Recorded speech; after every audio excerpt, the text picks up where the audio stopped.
I'm over here talking on mute. Good morning, everyone. Thank you for joining us for part 3 of our Women's Career Series, Finding Success in STEM. My name is Amber Lashley, and I will serve as your facilitator for this intentional and impactful event. I am also a business operations analyst at Cisco Systems Incorporated. This event was brought to fruition by women of Sigma Gamma Rho Sorority Incorporated and women of Zeta Phi Beta Sorority Incorporated. I am a member of Sigma Gamma Rho Sorority, serving as the Vice President for the Durham Alumni Chapter, Beta Pi Sigma. My co-facilitators joining me today are Ashley Brown, who serves as the President for the Durham Alumni Chapter. We also have Barbara Fouché, who serves as the president for the Chapel Hill Alumni Chapter, Ada Phi Zeta. We have Latoya Hankins, who serves as the Community Service Chair and Parliamentarian for the chapter, and Shayna Holman, who is the treasurer of the chapter, who couldn't be with us today. Today, we have the opportunity to highlight and celebrate a few powerful Black women who found success in their STEM-related careers. Our panelists today are Dr. Alicia Malloy. She is an associate professor within the Computer Information Systems Department at North Carolina Central University. Eagle Pride. We also have Ronnie Dossie, who is the Director of Corporate Finance at RTI International. We have Raquel Hill, who is the Associate Solutions Consultant at Zendesk. And last but not least, we have Dr. Christina Wright.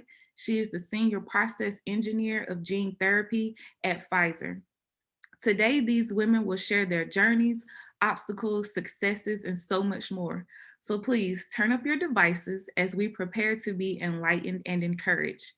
After hearing from each of our panelists, we will then open the floor up for Q&A. And audience, if you have questions, please drop those in the chat box as well.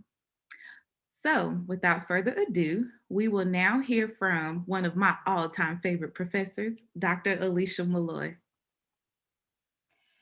So good morning, everybody. Just gonna do a quick introduction of myself. So Alicia Malloy, as my grandmother would always call me, native of Kansas City. So most of the stuff is up there. So what's not on there is that I grew up in a single family home. So my mom was a single parent, and actually my grandmother raised me since I was 7 up until almost when I went to college. It was an interesting situation that I didn't think strange at the time. I thought it was normal because most people around me live this normal thing.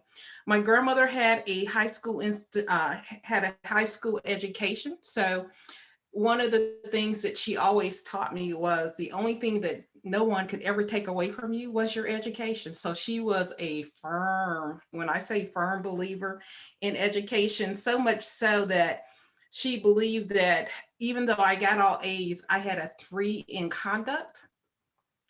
I got put on punishment. I was like, oh, A's, 3 in conduct, and I'm on punishment? I was like, well, I hate to bring a B home. So I always made sure I didn't get any low grades because I knew what the expectation was. So my grandmother was a master chef, but because she was so fervent in education, she literally would clean offices so my auntie could go to private school.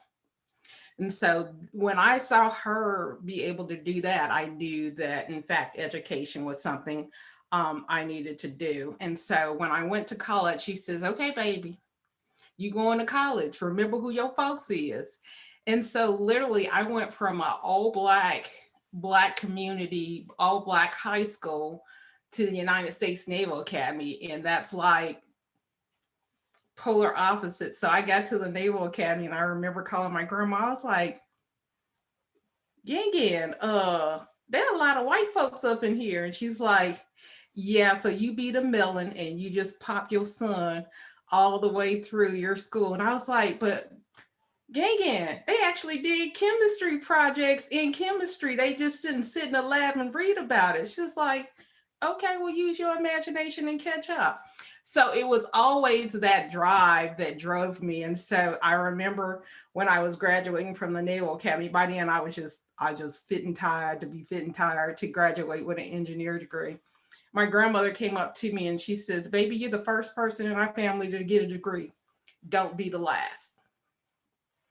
And so that was her way of saying, whatever you do, however you got here, use that to fuel other people to get to where you are. And so I always have the understanding that to whom much is given, much is required. And I always pay it forward. I don't care if you're related to me or if I just see a spark in you, I'm going to always reach back and lift up so that there's more of us and that there's no longer a need to say, I was the first and I'm now the only. So that's a little background. So I have an engineering degree, 2 engineering degrees, both my bachelor's and my master's.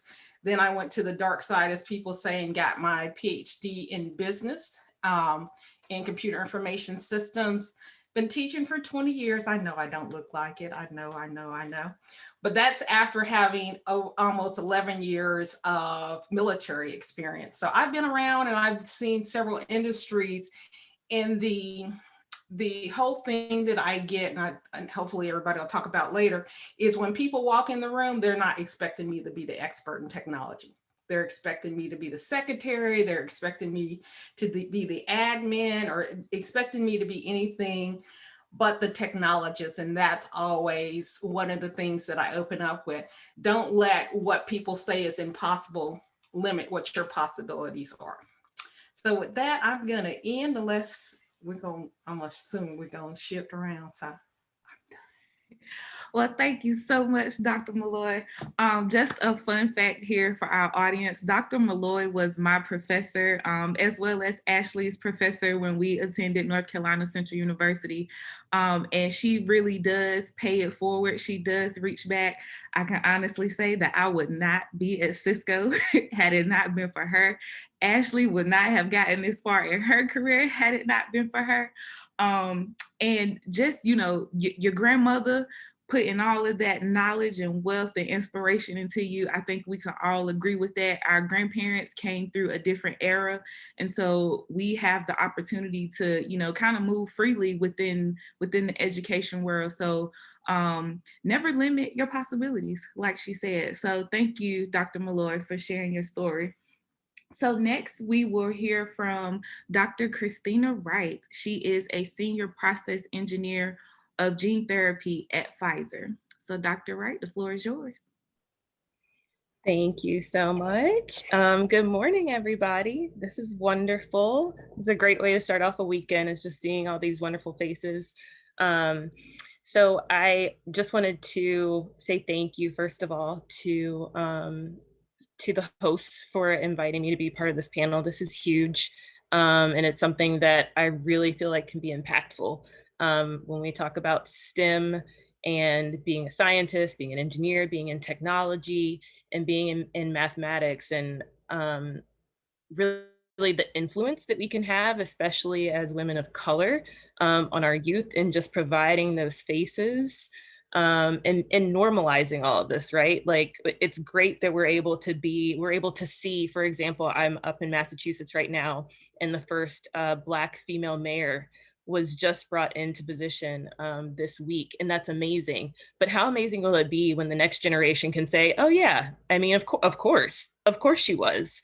And so I feel like that's what this is all about. So I do want to talk a little bit about myself. I think, again, a lot of the information's up here on the screen, but just to give you a little background, I feel like my path has been a little all over the place. So it probably won't make sense, but I'll go through it anyway. So I am originally from Richmond, Virginia, and I'm currently up in Massachusetts, but we are actually on our way back down to where most of you all probably are, back to North Carolina, to the Raleigh-Durham area, as I just got a job at Pfizer, and my husband's actually going to be working at Thermo Fisher. So we're both in that space. But my background is in biomedical engineering. I graduated from Duke in 2009 in BME, and I'll be honest, I feel like that's what this is about today. That was a struggle for me. Undergrad was not something that I just kind of powered through. And there were quite a few times when I questioned myself. I questioned if this was the right direction for me. I questioned if, like why was I even in this space in the first place? Why did they even, let me in? Was I really supposed to be here? Really just everything, all those negative thoughts were just constantly flowing through. I made it through. And thankfully, I was able to get an internship in my last year at Duke at a company called Talecris Biotherapeutics, which is actually now Grifols. So for those of you that are in the North Carolina area, it's in Clayton. So that's where I had my internship. And despite, my struggles, they saw that I was a hard worker. So once I had that opportunity, they actually offered, a more permanent position with them. So I was there for a couple of years doing process development engineering. And I was always told, and still am, and think this is great advice, if you see somebody doing something that you're interested in, if you see somebody that's in a spot where you want to be in 5, 10, 15, 20 years, talk to them. Say, how did you get there, first of all? But also, no two people are exactly the same. So what would you suggest for me being in my spot where I have a low GPA coming out of undergrad, but I'm a hard worker and I really love this space? What do you think I should do? So I did that with, there was actually the head of toxicology at the company at the time. And he was like, yes, grades can be tough, but I think that you should go for a more advanced degree, and really just make sure that any chance you have to express yourself in other ways outside of that GPA that doesn't define you, you need to find a program that's willing to listen to your story, and see your passion for science. So I was able to do that. It was a little tough. I think that the work experience really helped me out quite a bit.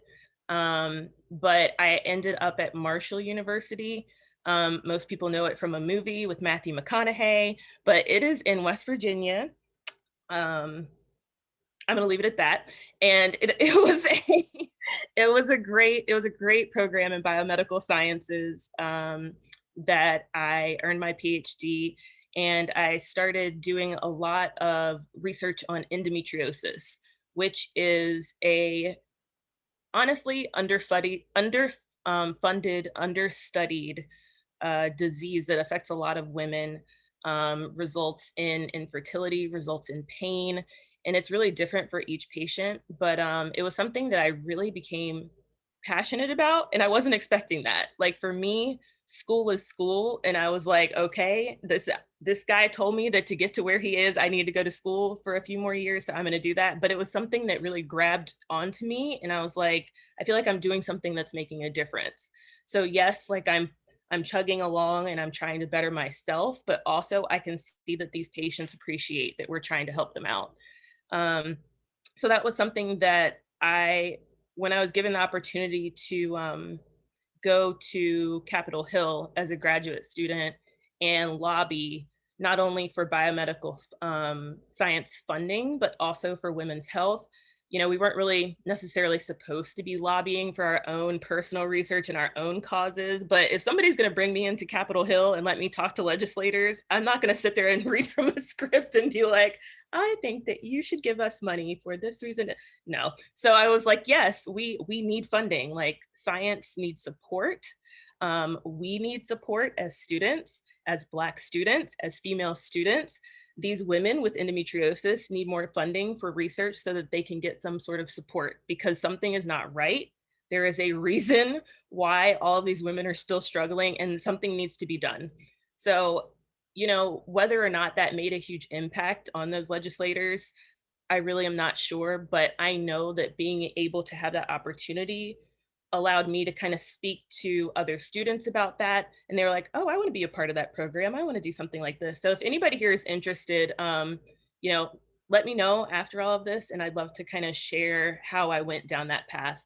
But it was just like a glimpse into that world. So I thought that was really interesting. And I think it helped shape kind of where my story is now going. So after I got my PhD, I actually really wanted to continue in women's health in that area. We came up to Massachusetts, and I did a postdoc through Harvard at Boston Children's Hospital. and continue to work directly with patients. So we went, it was amazing. We went into the OR with these patients that had endometriosis, and the surgeons were able to give us samples, obviously with consent. We had to do all of this through a clinical study.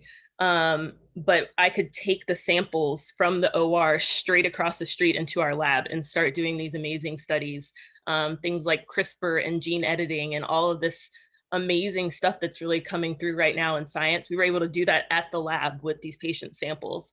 And it was huge. And again, I feel like kind of in that moment, I was still a small fish in a really big Harvard pond and a really big research pond, but it was okay because I felt like when I had those conversations with those endometriosis patients, again, they were just kind of like, you know, just your concern and the fact that you're looking into this is what matters.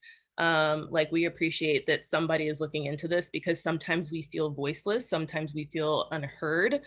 And so I think having that really drove me to continue down the research path. But I always knew that ultimately I probably would not stay in academia.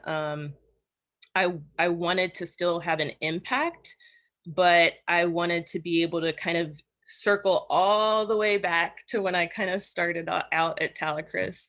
And so I another struggle that was unforeseen that I have had is honestly after getting an advanced degree, you start to realize that when you're out of industry for too long, some people are looking at you like, yeah, but this person over here, I don't have to pay them as much because they didn't do all that extra school and they've actually been doing it for longer than you. They have more experience than you. And so I started getting these doors closed in my face like, that's great that you're really smart, you know, and that you're really passionate, but I can pay this person less to do the same job. And they've actually had the 6 years of experience while you were in school for 6 years. So that was kind of unexpected because, you know, you're told, go to school, go to school, go to school, you can go places. And it's not untrue. Like that is true. It definitely opens doors. But that was a challenge that was really unforeseen. So I was able to work as an application scientist for a couple of years up here, which is a position that it was almost kind of a liaison between pharmaceutical industry and a medical device company. So I needed to be able to speak both languages. And that is what helped open the door to this new position that I have at Pfizer that I'm really excited about. So I guess if I had to kind of sum up my story and say my lessons learned, there'd be a few things. I would say there will be hurdles. I think we all recognize that by now. But there's always a way. And if you are not able to kind of figure that out on your own, there are people all around. It might not be who you expect. So, you know, reach for the person that's over here that's doing something that you're really interested in. Reach out to this random opportunity that feels like I have nothing to do with government, but this sounds really cool. Network with everyone you meet. You know, the people that are here at this event today, you know, reach out to us. You just never know. And I think if I had decided to kind of stay in that space when I was at Duke of I'm never going to get out of here, nobody's ever going to want to take me because I have this GPA, or if I had allowed the people that said that, you know, I spent too long in school and I'd never make it back to industry, I could have easily done that. And I think there's a lot of people in that same position. But reach out to people who have done exactly the opposite of that. You know, you never know what their story is. I think that's what's so special about this today. So I really, really appreciate you ladies bringing this together and just allowing us to tell our story, because what I don't ever want is for somebody to see my name, see doctor or PhD, see a title and be like, oh, well, that's great. Like, you know, she's way over here doing her thing without hearing that I've been struggling too, you know? So don't look at somebody's C-suite title and see CEO, CSO, and all this stuff, VP of so and so. Don't feel like that's a cap for you. Doors are opening all the time. People want to share stories because we all have them. So my advice would be just try reaching out. I mean, the worst thing that could happen is you don't hear back, but there are plenty of other people that will open their door that are in that same space. So I did want to share, I'm sorry if I'm talking for way too long, but I did want to share that the other information that's on the screen. I have 3 kids, 3 daughters. I had twins in November, and then I have a 5-year-old. And like I mentioned, we'll be moving down to North Carolina. So I'm really excited about that. And I just appreciate you all allowing me to share my story today. Thank you so much, Dr. Wright. You dropped some gems and I picked them up. I think everybody else picked them up too. But I'm glad you touched on the piece about your undergrad experience, not feeling like you were enough, not feeling like you were getting the knowledge that you probably felt you should have been getting. And you also talked about networking, right? Networking is key. And I think a lot of the times we have to remember, when we were in that undergrad experience, those professors were really there to help us, right? I know a lot of universities had career service buildings. So those were the people that are going to encourage you along the way, right? And we have to step outside of ourselves and become vulnerable and really take the information that is being shared with us. I know, and I keep saying me and Ashley because Dr. Beloy is here, but Dr. Grant, she was a professor at NCCU, and she was always sending out emails about internship opportunities and co-ops, part-time positions. And, a lot of the times we just kind of brush those emails off because we felt like, we're not there yet, but you got to step outside yourselves. And like you said, there's always a way over the hurdle, right? So thank you so much, Dr. Wright, for sharing your story. So up next, we are going to hear from Raquel Hill, who is a solutions consultant at Zendesk. Ms. Hill, the floor is yours. Thank you. My name is Raquel Hill, as she just shared. I am based in Atlanta right now, but I am from Brooklyn, New York.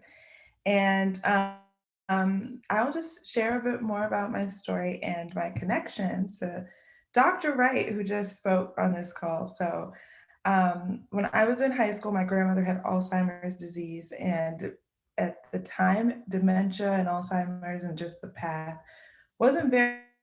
And so my family started trying to navigate and understand it on its own, but I really came up with this idea that I was going to cure cancer by the time by the time I was 30 and retire very early and just, everything just seemed all like possible in 10 years when you're in high school. But I started looking into becoming a doctor and was really excited about that.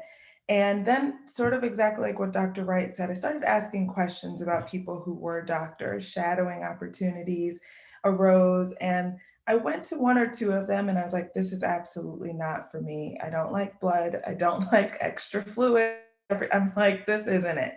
But I loved math and science, and I really did want to do something career-wise that would shape me and allow me to do research or do that kind of work. And that's sort of how I stumbled upon biomedical, or sort of bio being of life, and medical sort of technology engineering.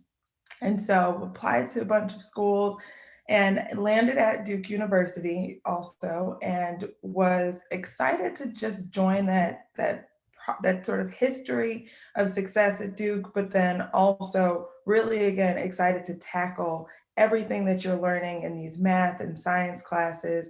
Loved the idea of it, started my first class, and I was like, whoa, I am ready. This is not it. I don't know what I'm doing here.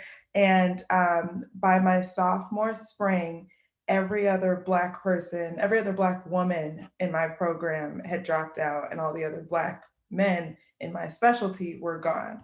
So I was very, very alone. So by sophomore year, I was like, all right, starting to have like realistic conversations with myself about whether or not I should stay. And so talking to my parents, I'm like, I said I would come all the way away here to school for engineering. Like, if I don't, I'm gonna transfer home and go somewhere cheaper or closer to home because it's not worth it.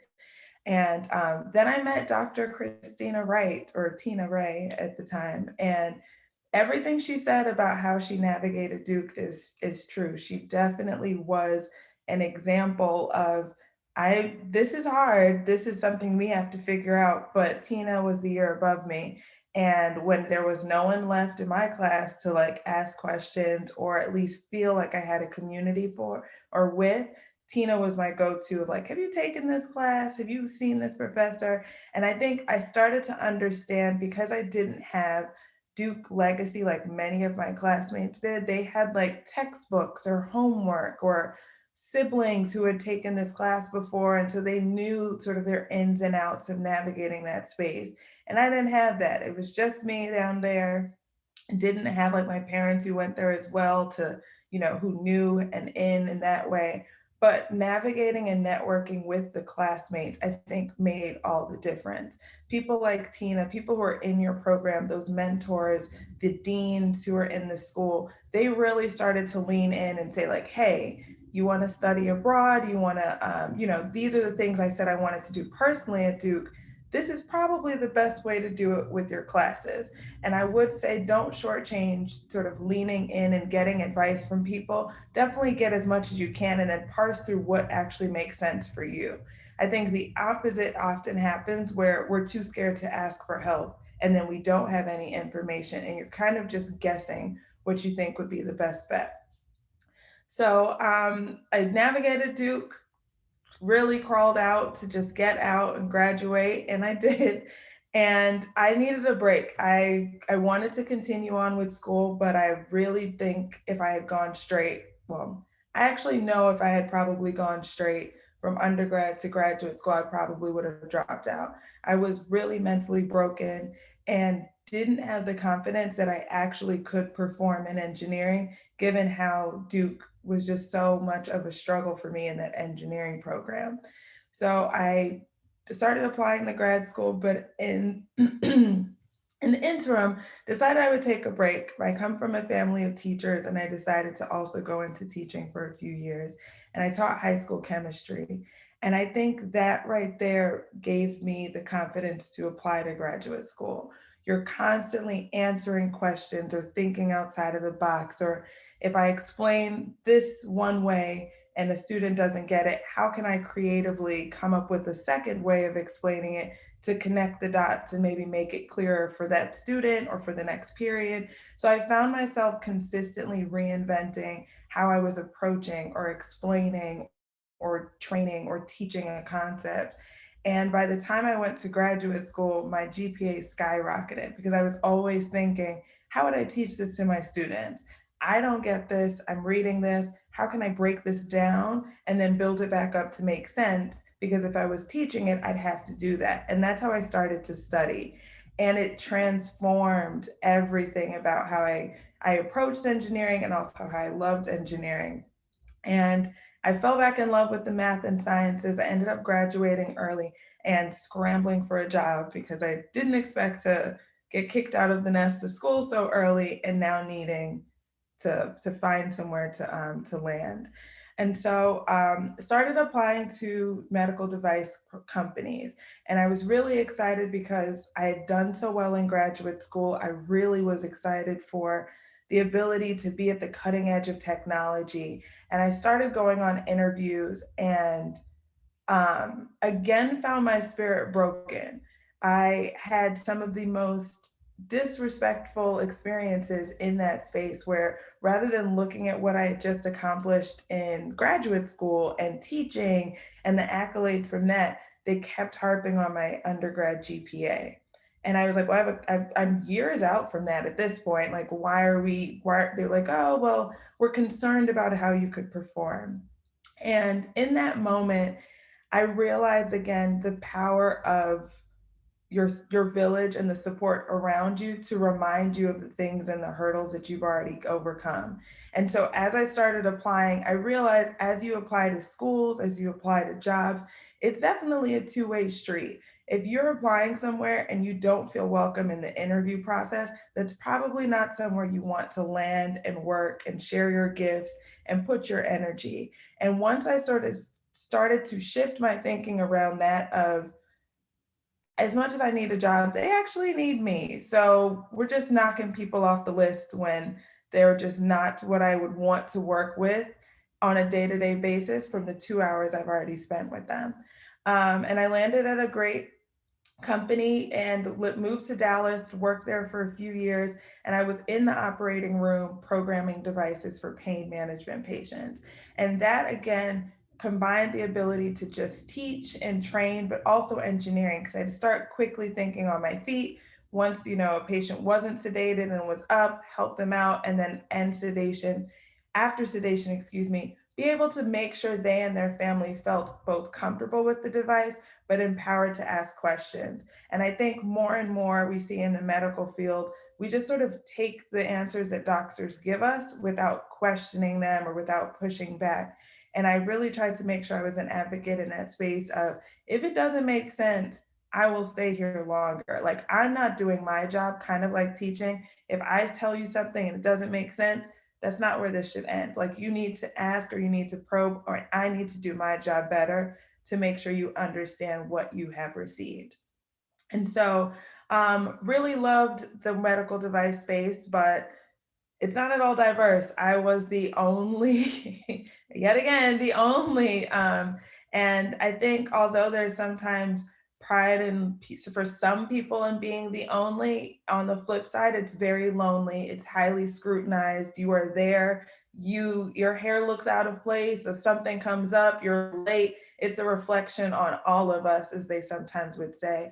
And I take no pride in that. Like, my goal is not to be the only, but to be like one of. So like, if there are 200 people in a room and one person leaves, you won't notice it. And that's sort of what I have as a goal for being in this space and making it more diverse. And so I transitioned out of medical devices back into education. And so I worked with a nonprofit in Atlanta where we were helping students get to and through college. And that, I think, is sort of where the spark again came up for me of, I see a bunch of students who look just like me, who are in schools, who are trying really hard, but they don't see anyone else on the flip side who looks like them and who is helping them get to that point. And so I really enjoyed the work of every aspect of it. Again, the challenge of working with high school students who, in this day and age, like, you can't just tell them something. They can very quickly Google it and be like, that's not what that is. Can you explain that again?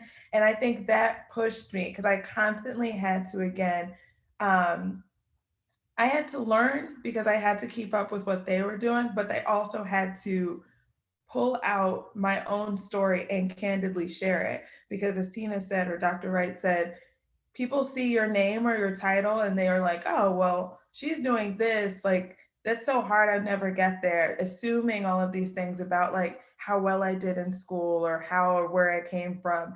And by breaking down my story and being very candid with students, I could see their confidence build. So I think, again, thank you for just this opportunity to be candid in this space and to talk about our journeys, because I think you start to see titles and prefixes and you see all of these things that people have earned. And it's very quick to say like, man, that'd be so cool if I could, rather than like, how can I get to that similar space of what I'm looking for?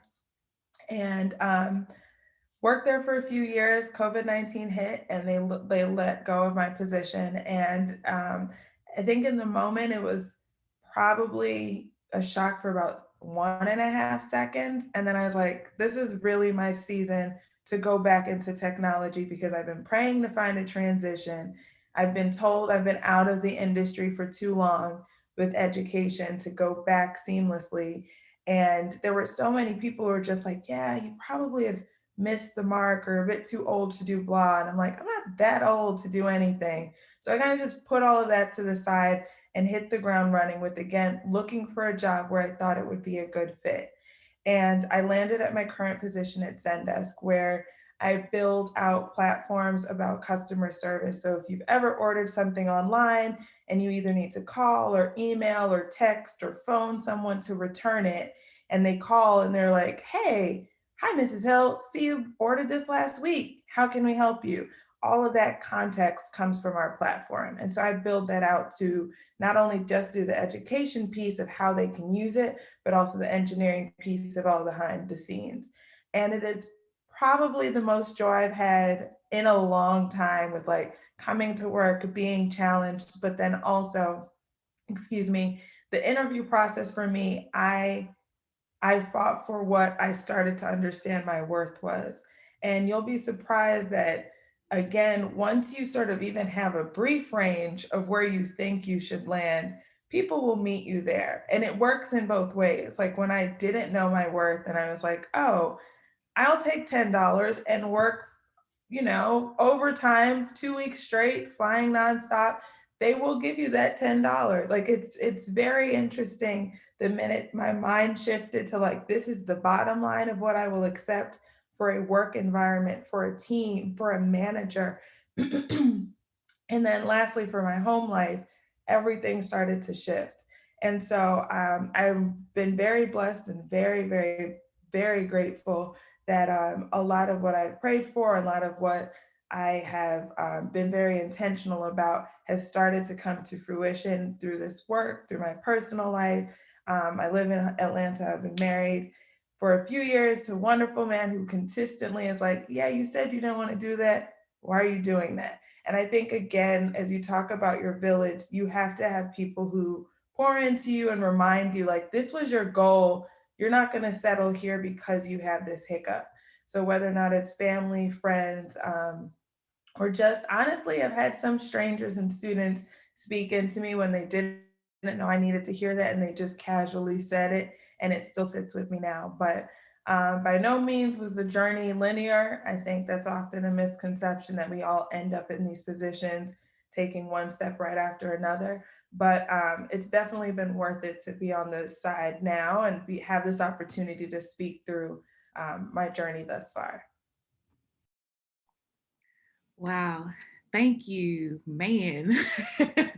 I can relate to that on so many levels. Oh my God. You talked about watching people drop out of your program. You're now the only one. You feel alone. The support you needed from your village, fighting for what you're worth. And not being hesitant to lean into the help that's being offered. I can relate to all of that on so many levels. And thank you for sharing that. And I think we have to express that, right? Because we're not, somebody else is going through that. When I first started with Cisco as an engineer about 7 years ago, I was the only female on my team. And I'm Black, right? So now I'm the only Black female on my team. So I definitely can relate to you on so many levels. But look at what you've been able to accomplish, right? Like you said, you leaned into the help, you had the support from your village, and that's all we need, right? So thank you so much for sharing that. And so up next, last but not least, we will hear from Ronnie Dossie, who is who is the Director of Corporate Finance at RTI International. Ms. Dossie, the floor is yours. Thank you so much. So much knowledge has been shared. I'm like, why did I have to go at the end? Like they said all the amazing things. But I'll start off with a thank you to the women of Zeta Phi Beta, Eta Phi Zeta chapter, and Sigma Gamma Rho Beta Pi Sigma chapter for hosting this important conversation and for inviting me to be part of it. And I'm just so honored to be here with my fellow panelists. I am going to start off with a little bit of my background. I grew up in Cleveland, Ohio, and as I got near the end of my high school career, I kept getting questions about what do you want to do? What's your career going to be? What's your major going to be? What are you going to study? And quite honestly, I'd grown up in a family where we had a lot of richness and love, but not so much in financial resources. And so my focus was really on a job that would maximize my finances. I also come from a big family. I'm the oldest of 10, and I really felt like I wanted to set a good example for learning and leadership and be able to support my younger siblings. So consistently, engineering jobs have the highest average starting salaries compared to other degrees. And I also wanted to challenge myself to be successful in a career which historically didn't feature a lot of women or Black folks. And so I enrolled at Northwestern University with a declared major in chemical engineering. So engineering is a really broad term that includes disciplines that focus on how the world works to produce desired outcomes. And there are a lot of different types of engineering disciplines and subdisciplines, and I'm just going to briefly describe a few of them. Chemical engineering really focuses on how energy is stored in bonds between atoms and molecules and how we convert raw material into usable items. So think about different types of paper and plastics and fertilizer, and those things are the kind of work that chemical engineers focus on. And then there are mechanical engineers who think about how things move to produce a desired outcome. Mechanical systems, elevators, escalators, heating and cooling systems. There's civil engineers who design and supervise construction of major public works. Think about buildings, highways, airports, bridges, etc. And then there's electrical engineering who think about how to harness the power of electricity to make things move in different ways. And then the last one I'll mention, although as I've said, there are many more, is industrial engineer, which are people who look at people, processes, and systems and really think about how to maximize efficiencies across those spaces. And so thankfully, the universe sometimes guides us when we don't have full information to make good decision. And being in that academic space allowed me to take classes, learn from my classmates, and think about other possibilities. And after my freshman year, I got a summer internship in chemical engineering. And that job took me back to Ohio in a research lab with a lot of people who were much older than I was, who'd been doing research a very long time. And I didn't feel any belonging or connection in that group. And as I thought about a longer term career, I knew that I'd really enjoy a job that allowed me to have more contact with people. So when I went back to school in the fall, I started to explore other options and I changed my major to industrial engineering.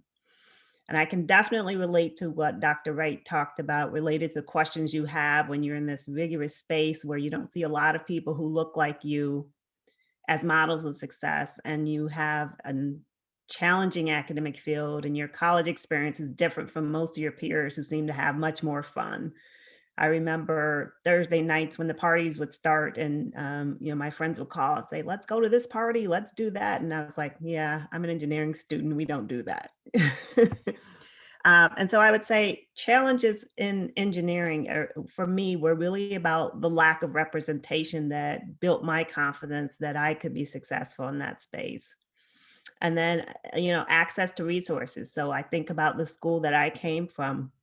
When I got to Northwestern, I took calculus as one of my first math classes, but a lot of my peers had already taken calculus in high school. And so there was an advantage that they already had built into their experience as an engineering student. So what I wish I would have known when I started, ask for help. And a number of the panelists alluded to this. There are resources, there are professors who want to help, seek out tutoring, work with your classmates. Don't ever worry about not looking smart, because it's so much better to ask for help and be smart than to look smart or think you look smart. The other thing I'd say is to reach out to alumni. As one now, I love to reach back and mentor students. I think, I'm always thinking about how I can help support them with jobs, with thinking about what their career path might look like. Someone else talked about how our paths are rarely linear. And, it's funny thinking about your vision of what you thought you would be as a child and what you are as an adult. Most of us, there's a big gap in that. And that's just because we learn so much more and we have so many different experiences that take us to different paths. The other thing I'd say is take classes that challenge you, that even scare you. I mean, I took classes that I had never even heard of before. And I can tell you, although I struggled in a lot of them, I'm so much the better today for having taken them, and they put me in a position to be able to have a lot of opportunities. And so someone else talked about also being in a position to make choices is so important. And if you put in the hard work in the beginning, you enter that place later where you have those opportunities that you get to kind of define your path a little bit more. Another thing I wish I had known is to find your network. So you're going to have some people who are in school for a lot of different reasons, lots of different motivations. I found my crew who, we knew that for us, failure was not an option. And so there was a lot of support for each other. There were lots of nights that we slept out in the National Society of Black Engineer office together, studying and, telling each other we were going to make it. And, some of the other speakers talked about, looking around and you being the last person in your class. And a lot of these STEM careers, particularly in the undergraduate space, kind of take pride in being offering weed out classes, they call them, where I remember my organic chemistry class, the professor said, look to your left and look to your right. In 3 weeks, probably 2 of those people won't be there. And he was right.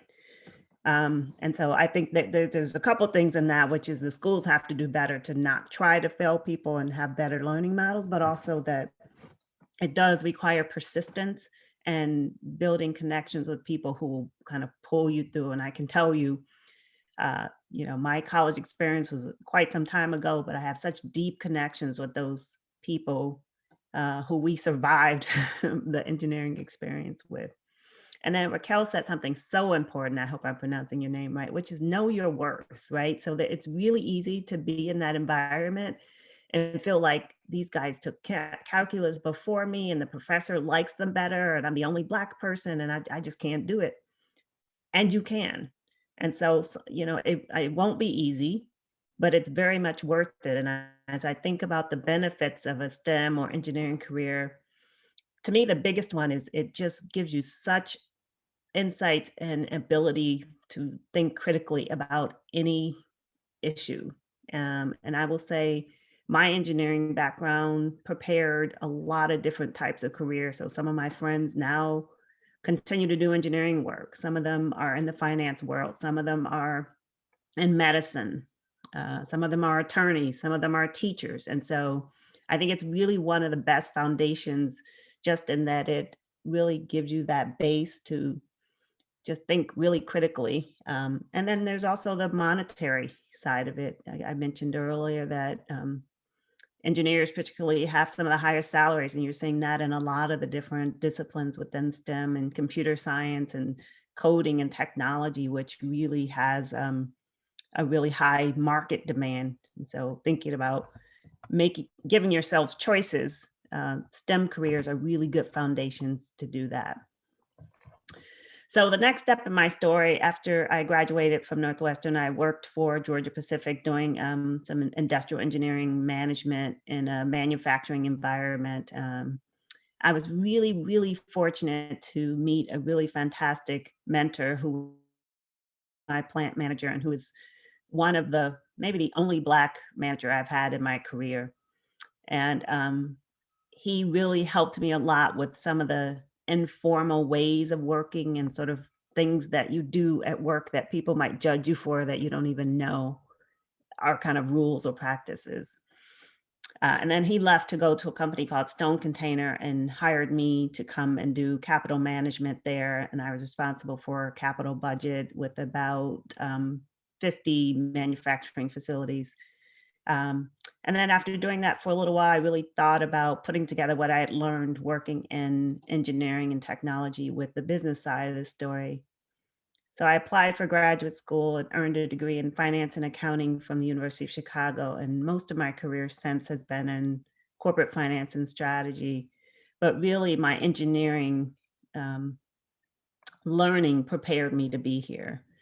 And so when I talk about industrial engineering, it's really a profession that focuses on how to make things and people and processes work together in the most efficient way. And so that's influenced a lot of the way I think about my life and my work is, looking at systems and always sort of how do we improve this system to make the outputs better for everybody? How do we make this thing easier for people to use?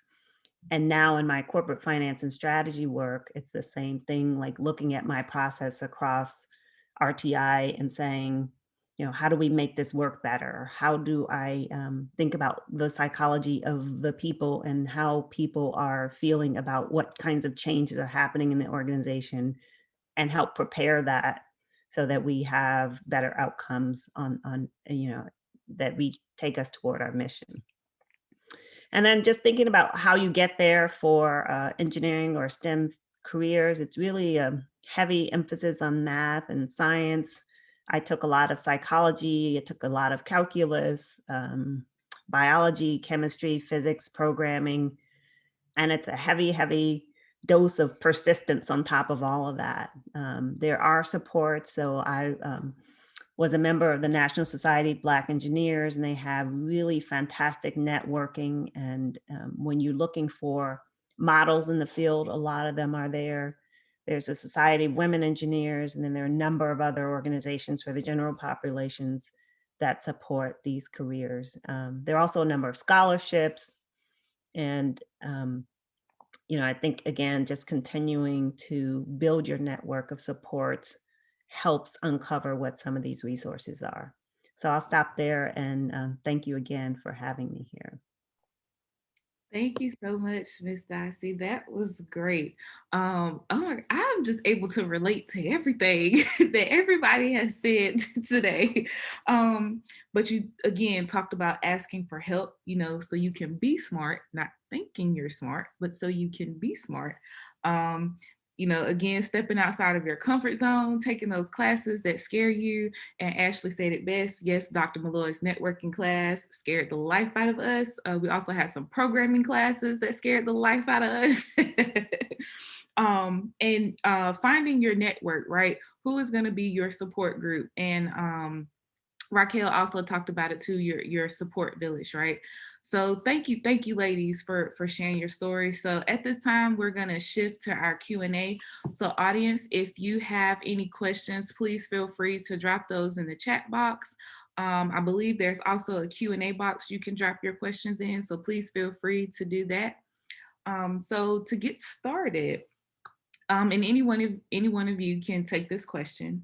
So in your programs or fields, what is the representation of women, specifically Black women? I will say nationally, the representation of women in engineering is very low. I think it's on the high side, about 20%. And that's again on the high side. And within that, Black women, I could imagine, I don't know the exact numbers, but I could imagine the very low, maybe 1% to 2%. And if any of the other panelists have any other data, that'd be great to hear. So I would say in tech, if you're looking at the entry level, it's probably 30% women. Of that, it's probably 5% women of color. If you're talking C-level, it's about 5% women and less than 1% women of color. Yes, and that's where I would like to see the change on the C-suite level. God, it's like, what do we have to do to get there, right? So many women that are capable of being on that level, but it's just like the steps and hurdles that they have to go through. I know this one lady at Cisco, she was trying to become VP of her department. She literally went through like 17 interviews, and it's ridiculous, right? Would anybody else get the same amount of interviews? Is it because she's a woman? Is it because she's Black? Is it because she's both, right? She meets the qualifications. Why are 17 interviews needed? So I would definitely like to see the change there. Barbara, did you have a question? You got your hand raised. So I just want to, it's more of a comment. I work as a senior technologist in a molecular oncology lab. I work for LabCorp. And I just wanted to say briefly, I appreciate all the panelists. There's a lot of power in this space. There's a lot of knowledge. There's a lot of support here. And I've appreciated everything I've heard. But I know even in my own work environment, as a senior technologist in my lab, as a matter of fact, the only senior technologist in my lab, it can be very challenging, as I will tell some of my lower tiered peers, they'll be asking a question and I'll say, oh, I've been here for 21 years. Let me give you the answer. they'll turn right around and go ask somebody else. And I don't need to tell you who they're going to go and ask. So it's challenging regardless of the degree, the years of experience. No, it just continues to be challenging for women of color as our knowledge base is challenged, right? Well, what school did you go to? Well, I went to a HBCU, but I guarantee you I know just as much as you do. So that's, I just wanted to throw that in, because I consider myself to be a woman in STEM, because of the work I do in my degree. And I just kind of wanted to throw that in there because I'm sure all of you probably have experienced something similar. Thank you. Yes. Ooh, y'all, I'm getting chill bumps. I also, that's an amazing point. And this is almost kind of going in a different direction, but I feel like, because it sounds like a lot of us have had experience with being the only one. And when Raquel was talking about each time she opened a door to a new place, she's like, oh, great, yet again. And it's kind of sad how used to that you get, but I've almost started expecting it. Like at my new job, I'm going into my 3rd week. And when we had our team meeting, I was like, all right, here we go. Everyone turned their cameras on. And I was like, yep, again, not shocked. But I think what's been interesting, like one part of that's been really interesting for me, and I think as I've matured and like maybe having kids has helped a little bit too. I feel like in the beginning, I felt like, and part of how I was raised was to say, okay, if you're the only one, do your best to make sure you're not doing anything too crazy because you need to represent, right? So I remember my mom one time would say, well, are you sure you want to wear your hair like that on your first week? Or like, are you sure you want to do the fro for your interview? Like, you don't want to like flatten it, straighten it. And I feel like there's that's a whole nother story that we could save for another day. But as I've gotten more confident, yes, that's a session in itself.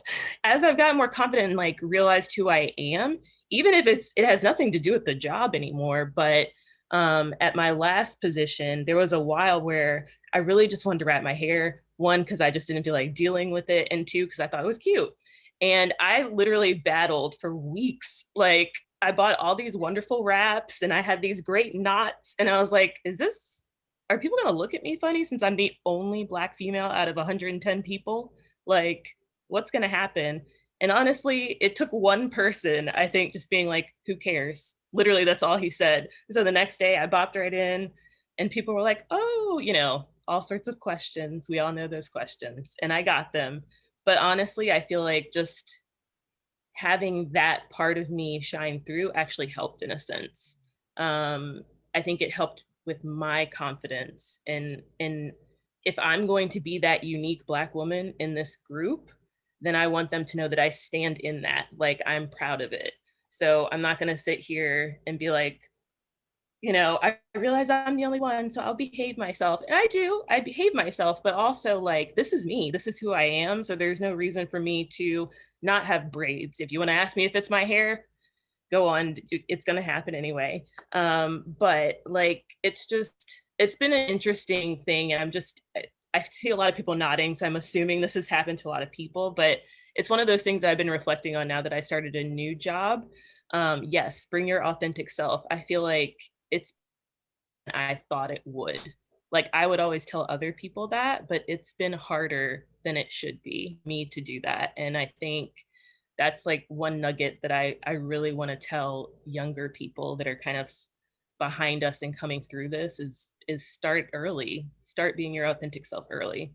Yeah, I would agree. It takes such a burden. It is such a burden to try to not be your full self. And it takes so much effort that also takes away from your work. And so like, I had the same experiences, like, do I go with my natural hair? Like in my first interview, I was like, ooh, like I'm okay with doing it once I'm in the door, but like, do I walk in? Like that's my first introduction and it was fine. And so, I'm really leaning into that now and trying to help other people along with that too. Like it's not only okay, you should, right? Because it helps improve what you're able to focus on for work if you're not also thinking about how people are going to judge you for whatever makes you you.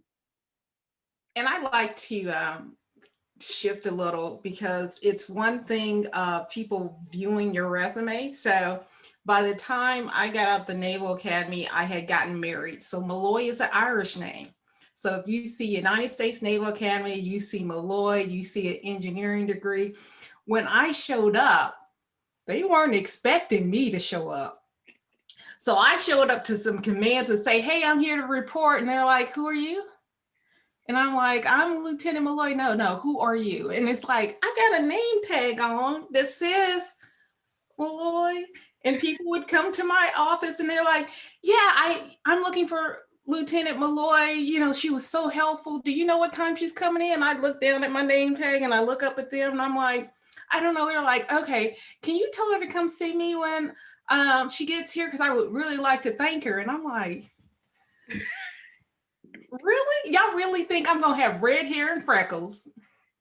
And they're like, and we've had these conversations. So I'm like, it's the same voice. The voice has not changed with you showing up in my office that I give you over the phone. And this guy, he just refused to. He came back, he was like, she's not in yet. And I'm like, so when I went to teach class, he was just like,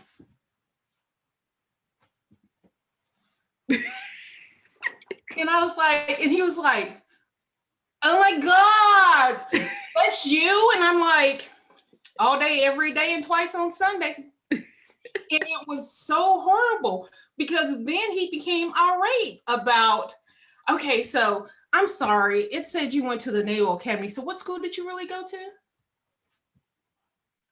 So it's interesting that they can get one perspective of you based on your paper, based on your conversation. But when you show up, it's something totally different. And so that always shocks me because when I show up, they're like, no, wasn't what I expected. I said, I know I'm shorter than you expected. I understand that. I understand that I'm a lot shorter than you expected. And they're looking at me like, I said, I know what you're saying.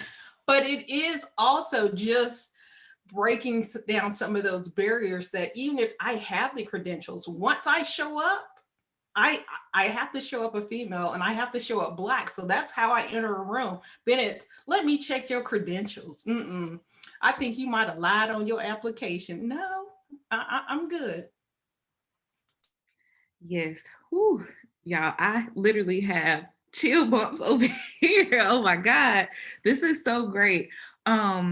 And y'all have pretty much answered like all of the questions in one, but I did have one question.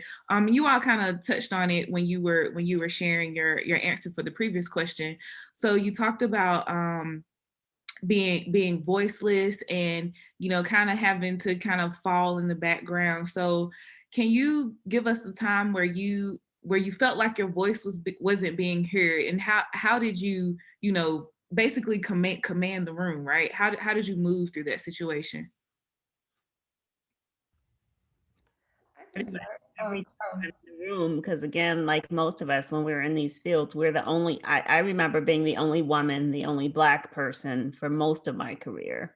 And so part of it, and then there was my natural kind of introversion and like not feeling confidence to be in the space.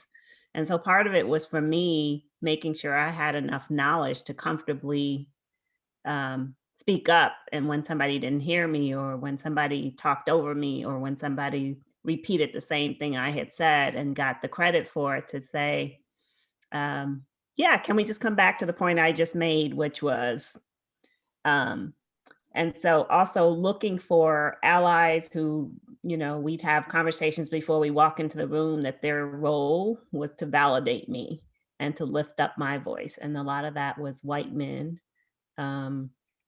and looking to leadership, and then mentors. A lot of it was mentorship for me of how do I navigate this space, and how do I,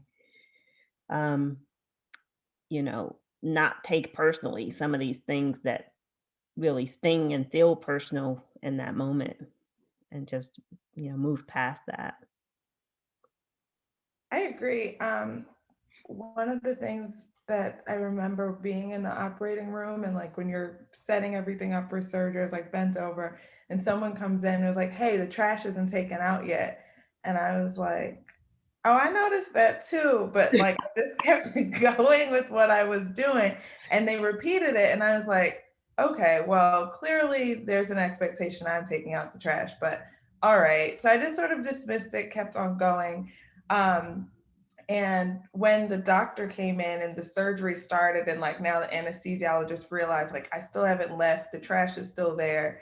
And like I set this stuff up, I had to literally one speak louder, but also I remember a manager used to tell me, he's like, put bass in your voice to say it. So whether or not I'd be like, hey, I found this, I'm like, actually, I found that, like, even the way you change your tone, I think sometimes when someone has to, I hurt my neck, I was about to snap it, but if someone has to turn and look at you, I think there's a realization of your presence.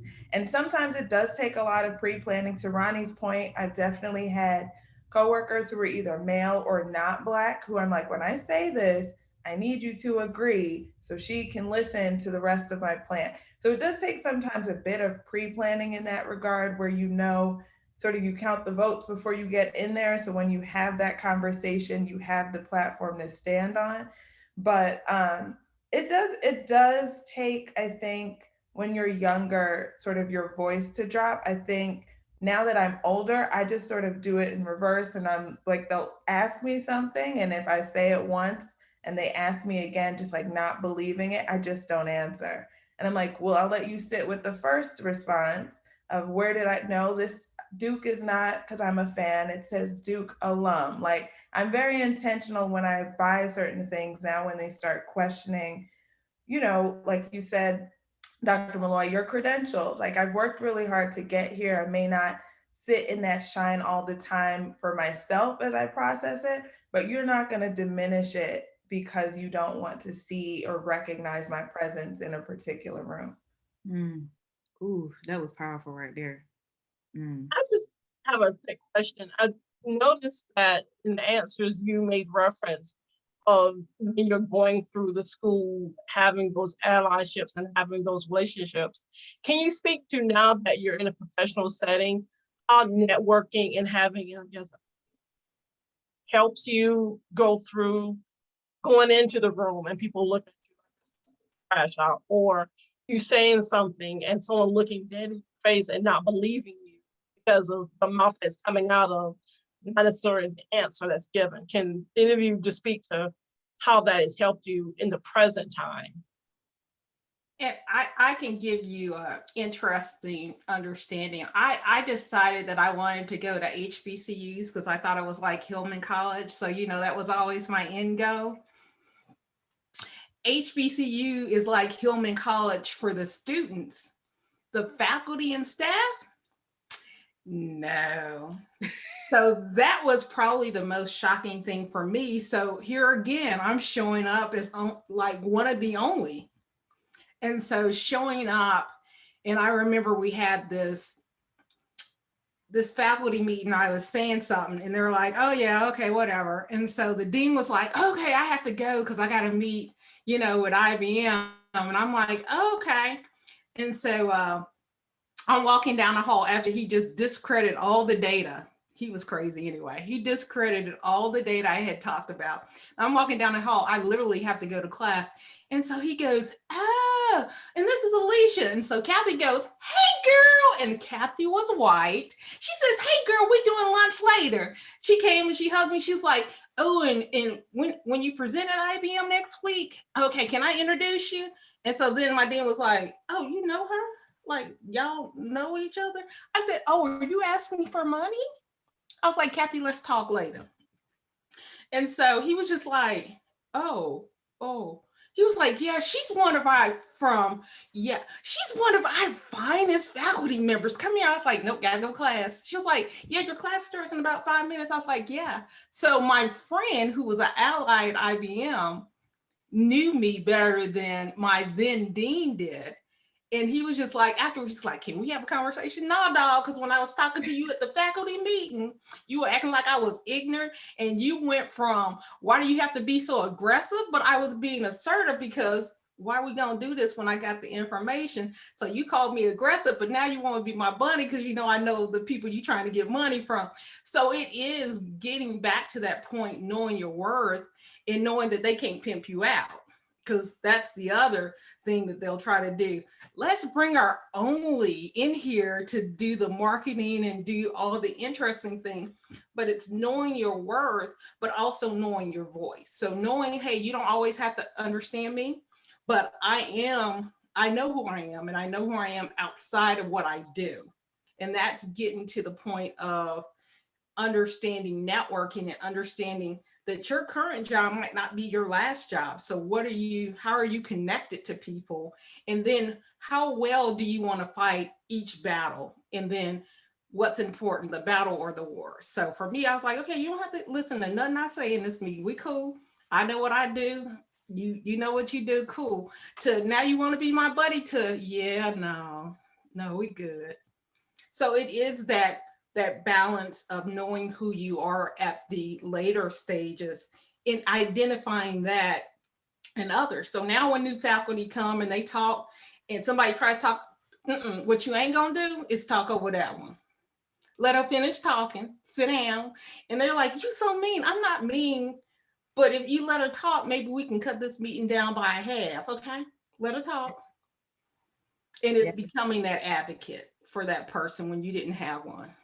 Dr. Malloy. That's so one of the things that I do is I still look for those mentorships and partnerships, and I work with the affinity groups to say, like, how do we hold each other up when we're in meetings since there are so few of us? So, and joining the women's groups. And so we have this agreement that we will echo what people have said. And so and thankfully now I'm in a position where I can lead the meeting sometimes. And I can say, I just want to call out what I see happening here. And so I really want us to hear what Dr. Malloy said. Dr. Malloy, can you expand on what you just said a bit more? So I noticed your point, and I'm reinforcing that was her point, even though Bill talked over her and said it again. And so it's creating those invisible connections that support you in those public spaces where you might feel alone. Absolutely. Sorry. Go ahead. One thing I wanted to add, and you asked about the networking. I realize now that I'm older, people's perception of me was very different than my perception of myself. My classmates, like I struggled through Duke, and there were a few classmates who I felt like validated me the whole time, so I kept up with them. And when I started looking for a job last summer, they remembered me as like hardworking and persistent, and like they could come to me to ask questions. I don't think I remember ever having answers for them. Like I remember being very confused, but their perception of me was that I was persistent and resilient, and that like they could come to me and I was resourceful. And so when I looked for a job, and I started asking around or like posting on LinkedIn, people from college were like, oh, yeah, I'll gladly refer you. You were such a strong student when we were at Duke. And I was like, this is so funny to me that this is what you think. But on the flip side, I bumped into a professor who was the only Black woman I ever remember. And she was a TA at the time. But I bumped into her and I vividly remember her. I run up to her at this engineering conference and I was like, you're one of the main reasons I passed this class, this weed out class. I was freaking out the whole semester. I was never going to pass. And she gave me this huge hug and she was like, you were probably one of our strongest students with your questions, with the fact like, and it was weird to see because as I was, again, networking and trying to navigate, your perception of yourself during your struggle doesn't necessarily translate to like how people view you.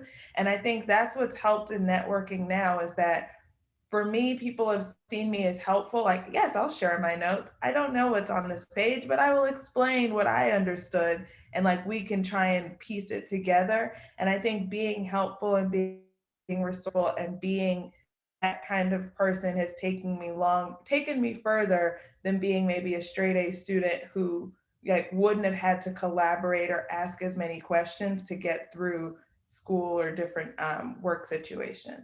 So that's sort of how I've seen the network shift over time, but it's really been interesting to me to see how I've been perceived in those spaces. Absolutely. And that's important, right? And you said it. Sometimes we feel like we're not worthy, right? We look at the qualifications and we look at the people that are in the room with us, and you're just like, oh my God, am I really in here? Like, they got so much more than me. But you are enough. We hear it all the time now, especially with everything that's happening in the world. You are enough. And like you said, and Latoya dropped it in the chat, see yourself through others' eyes is sometimes the push we need to elevate. Absolutely. Absolutely. And again, guests, if you have any questions, feel free to drop those in the box. I think we have about 10 minutes left. So our next question, when did you have your aha moment that this was the right career for you?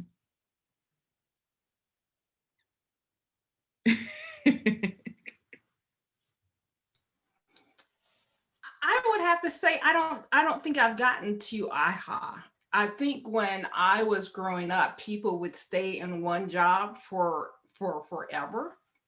And they would, they would go into um so I remember my teachers in high school saying, "Yeah, are you going to be a nurse or a teacher?" And I'm like, "What? There's only two answers? Nurse or teacher?"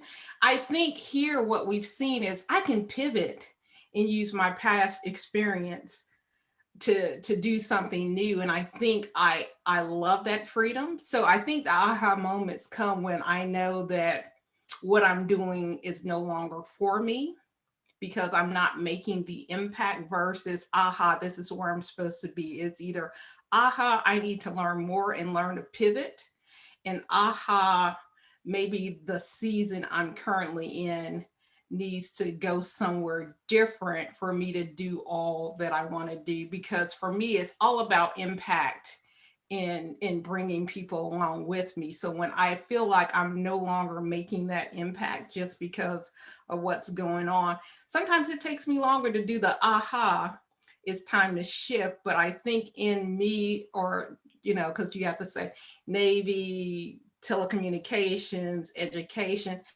the aha gives people freedom not to stay where they are out of comfort or concern that they can't make it somewhere else. So I think the aha for me is being okay to take the risk, to make the change, to do the change, and allowing people to do the same thing. Love that. I like that. I feel like Dr. Malloy, you're right on. I think that when you first said that, I was like, have I had an aha moment? Oh no, because I'm always questioning myself. So Raquel knows all of this. I was like, oh no, where's mine? But I think I would say that for me, so my goal now that I like have done all this and again not done that linear path, like what I really want is to be a chief scientific officer of a gene therapy company. That's what I want. And I feel like that would be the ultimate aha. But what's been happening is I'll have conversations with my manager or I'll have conversations with somebody else on my team. And it's something that just kind of validates that like I'm in the right spot. Because when things get really heavy and you just start feeling like I am just stuck, like I'm in a rut, what's going on? To Dr. Malloy's point, it's like, is it time to pivot? Have I been here too long? Like that's just kind of the nature of this field, I think. But I have these ahas, like when my current manager was saying, this is a great position. You're coming from academia to your first step in industry, but where you go from here could be X, Y, Z. And I was like, aha, okay, this was right. Like I'm where I'm supposed to be. Stop, Raquel. Like I'm where I'm supposed to be. It's just that confirmation. It's like those little things, but it seems small, but I feel like it's the big push that I need to say, okay, this may not be the final destination, but this is like right in track. Maybe it was nothing I expected, but it's gonna still lead me to that ultimate destination. And it hasn't always fit in like puzzle pieces, but I've still been able to get like those soft skills. I've been able to get like something that translates still into what I'm going to need to get to that potential, C-suite position eventually. So I feel like those are things that I almost feel like I have to be intentional with looking out for those things. Like, it's not something that always smacks me in the face, but making sure that I'm not just going through the motions with these positions that I've been in. And like each day I'm like, what have I taken from today? What are my goals for today? And I think that's been how I've been able to get those little ahas that I'm hoping will get me to that, yes, like this is it. So I totally agree with Dr. Molloy's point. Absolutely. Raquel, were you gonna say something? Sorry, yeah. You fine. I also don't think I've had an aha moment, but I will say writing down a vision and making it really plain, I realized, I kept telling my husband, I was like, I want a job that combines engineering and education. Like, I feel like I keep doing one or the other, one or the other. And then I think the aha moment comes from like conversations where you realize those things can't exist. And you realize, like, okay, I'm not crazy for wanting this.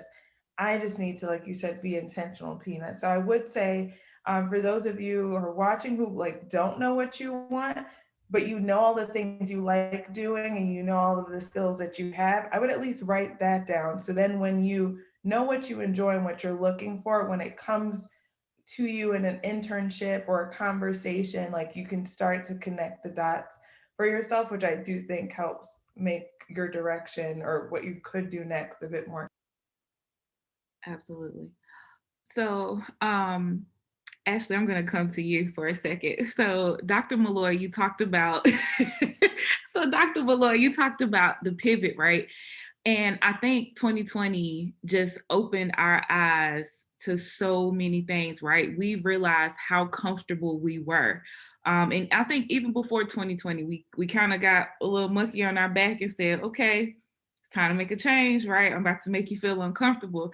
And Ashley, I know you took a huge pivot with your career. So if you could kind of, talk about that a little bit. Oh, sure. I did take a pivot. So out of college, I got hired at my number one company, which was SAS, SAS Incorporated. And I was a project manager for, I think, about 6, going on 7 years there. Always what I wanted to do, great. But I just felt stuck. I didn't feel valued in my department, not about the company, but in the department. I didn't feel valued. I just felt stuck. Like, I just felt like I was going through the motions. I was the youngest, only Black woman. Well, no, it was another Black woman, but I was the youngest. And I just felt like they were just throwing me doggy bone projects, right? Things that would never get me up the suite.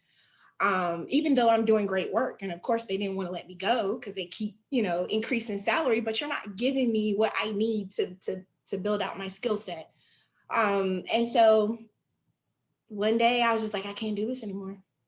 So I actually asked for a sabbatical to see if I could take a time away to kind of recharge. And the reason why I asked for it is because I had counterparts who had asked for the same thing and it happened, right? So I'm like, okay, they're my counterpart. I should be able to at least ask for the same thing. I got the runaround for like a whole month. And I was just like, nope, you don't see my worth. I'm not going to continue to give my time and effort for this department and you're not seeing it. So I literally quit my job. I quit my job and I took a break. I took a break for about 8 months, 6 months, maybe around that time to recharge myself and having that pivot to understand that I am worth every single thing I put on the table. I'm worth the dollar amount that I ask you for because I do my job and I do my job very well. I give back, I make room for other people. I'm not just representation anymore, a representation with value, right? There's one thing to be a Black woman, especially in STEM, being a representation, but not making room for no one else, right? And so I wanted to be a part of a company that saw my worth, but I can also be proud to say that I work for this company, right? I'm investing my time. We spend how much time out of a day with our coworkers, right? We spend more time with them than our families. So I had to make that change to build my experience, build my skill set, as well as making sure that the company that I was working for, I felt like I was putting value, time, and a great investment into that company. So it was a very challenging time. I will say that for sure. It was very challenging, but it was the time that I needed to kind of reshift and pivot my career now to where it is. And I love what I do. I'm getting paid, you know, my worth. I'm coming from Mo. I keep telling my manager that all the time. You know, I'm coming for more, right? So I sometimes you just have to maybe stop, reset, and then continue on your path if you can. I know everybody can't take a sabbatical. I know all that stuff, it may not be possible for you, but in whatever way you need to take a pause, do it so that you can move forward to make that change. Absolutely. Thank you so much, Ashley. I know I put you on the spot, but I knew you would be prepared. Well, ladies and gentlemen, we are at time. I am just blown away by everything that was shared today. Raquel, Dr. Malloy, Dr. Wright, Renee, Ronnie, thank you so much for the gems and the information and the wealth of knowledge that you all have shared today. I know this has kind of put a little fire in me to want to go do a little bit more. We can't say thank you enough to all of our attendees on. Thank you for joining us for the earlier part of your day. And look out for our next session, which will be April 24th. We will be highlighting women in the healthcare career. So look forward to those details soon. Again, thank you and enjoy your Saturday. Yes. Thank you.